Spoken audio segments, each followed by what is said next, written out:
La soumission ou manque de confiance en soi, a priori, une personne en manque de confiance en elle tend à manquer l'assurance face aux autres, y compris dans les domaines où elle est légitime et hautement compétente. Comme elle tend à sous-estimer sa véritable valeur, elle a du mal à prendre position, à dire non et à s'opposer aux personnes très sûres d'elle. Elle voue une admiration à la force et à l'assurance dont font preuve certaines personnes. Elle a tendance à survérifier son travail de peur de nuire, à se culpabiliser facilement dans des situations dont elle n'a aucune responsabilité, voire à penser qu'elle n'est pas à la hauteur et qu'elle ne mérite pas d'avoir ce qu'elle a. Le manque de confiance en soi peut entraîner une tendance à s'attribuer, au-delà de toute rationalité, la responsabilité des difficultés et des échecs, et à attribuer aux autres celle des succès. Donc les attitudes et caractéristiques de la soumission, l'autocritique, vous allez voir des gens qui ont souvent tendance à critiquer ce qu'ils font, c'est jamais suffisant, ça va pas, non mais c'est pas parfait ce que j'ai fait, je sais très bien qu'il manque des choses. Voilà, donc très, très fort pour l'autocritique, à contrario de la dominance qui, elle, est dans l'autosatisfaction. Donc la peur de supériorité, de prendre trop de place ou trop de pouvoir. Donc effectivement, la personne qui a de la soumission, elle a toujours peur de trop capter l'attention. C'est quelqu'un qui va pas prendre forcément beaucoup la parole en réunion.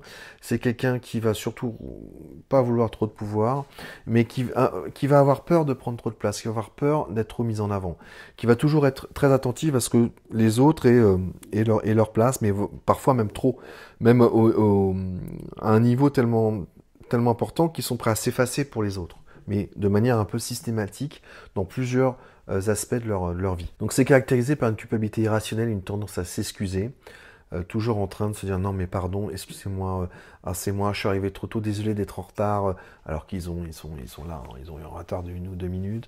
Voilà, c'est quelque chose d'irrationnel, de tout le temps ce sentiment de culpabilité. Voilà, un exemple qui est assez criant, c'est vous voyez la chanson de Stromae là, sur l'enfer, là, qui est assez caractéristique de ça. Il parle de cette culpabilité qu'il habite et c'est très propre, c'est très caractéristique de la soumission. Donc voix hésitante, discrétion, regard baissé, insensible à leur propre souffrance.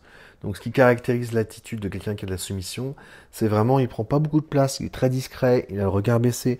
C'est des choses qu'on remarque hein, assez facilement comme quelqu'un qui manque de confiance en soi.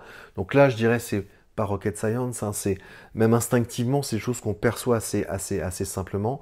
Le grégaire, c'est vraiment des attitudes du non-verbal, des choses qui se ressentent de manière très intuitive. Donc on arrive très vite à repérer quelqu'un qui va avoir tendance à avoir un excès de confiance en soi ou à contrario un manque de confiance en soi. Et donc malheureusement ils sont insensibles à leur propre souffrance, c'est-à-dire que pour eux, s'ils doivent se sacrifier, c'est pas grave, c'est normal.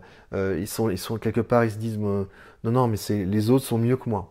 Donc c'est normal que moi je passe après eux, que je me sacrifie. Donc facilité à se sentir indigne, illégitime, pareil. Donc ce sentiment de non mais moi je suis pas digne de tant d'honneur, je mérite pas d'avoir tel poste dans l'entreprise.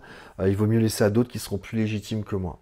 Donc crainte de faire du tort à autrui, ceci, ce sentiment que j'ai peur de lui dire de faire du mal aux autres, donc je vais pas forcément dire ce qui me gêne chez les autres parce que j'ai peur de leur faire du mal, j'ai peur de leur faire du tort. Si jamais je rédige ce contrat, je vais mal le faire, je vais faire des fautes d'orthographe ou je vais faire des erreurs, donc ça va nuire à toute l'entreprise. Donc il y a vraiment ce sentiment un peu irrationnel que de toute façon je vais mal faire les choses. Donc du coup, ça amène une scrupulosité, c'est-à-dire vraiment cette idée d'être très méticuleux, très précis sur ce qu'on fait, un côté un peu perfectionniste, même si perfectionnisme n'est pas obligatoirement de la soumission, et c'est quelqu'un qui va insister sur ses devoirs, contrairement à la dominance qui insiste sur ses droits, la soumission insiste sur ses devoirs. Et donc, servilité envers les personnes ayant de la dominance. On voit aussi qu'effectivement, la personne qui a de la soumission, malheureusement, va se laisser plus facilement manipuler par quelqu'un qui a de la dominance, puisque finalement, c'est un petit peu deux opposés. C'est un petit peu comme un aimant et un pôle plus et un pôle moins. C'est-à-dire que là, on a vraiment la personne qui, pour lui, l'équilibre, c'est d'être au-dessus des autres, et pour l'autre, son équilibre, c'est d'être en dessous des autres. Bah, ils vont très facilement se trouver tous les deux, et on peut avoir des rapports comme ça de domination, soumission, qui sont très naturels et qui s'emboîtent bien, mais qui malheureusement sont néfastes en fait pour les deux individus parce qu'ils ne sont pas tellement en phase avec la réalité. Alors, donc après, le problème aussi, c'est que on peut avoir des comportements comme ça qui sont stables, mais qui sont finalement, qui sont souvent pervers pour la personne qui a de la soumission. Donc sentiment d'infériorité a priori, donc la personne qui a de la soumission, quand elle arrive dans un espace, avoir plutôt tendance à se dire que les autres sont mieux qu'elle, que les autres sont meilleurs, et manquer d'objectivité par rapport sa légitimité, son rôle, ce qu'elle peut apporter de positif finalement à un groupe. Donc en entreprise, par exemple, dans une équipe, quelqu'un qui a de la soumission, il va pas beaucoup prendre la parole, il va pas trop oser dire les choses, malgré le fait qu'il ait une expertise, qu'il ait des compétences et qu'il soit extrêmement utile pour le groupe. Donc ça, c'est des choses qu'on va essayer de travailler avec eux pour éviter ça.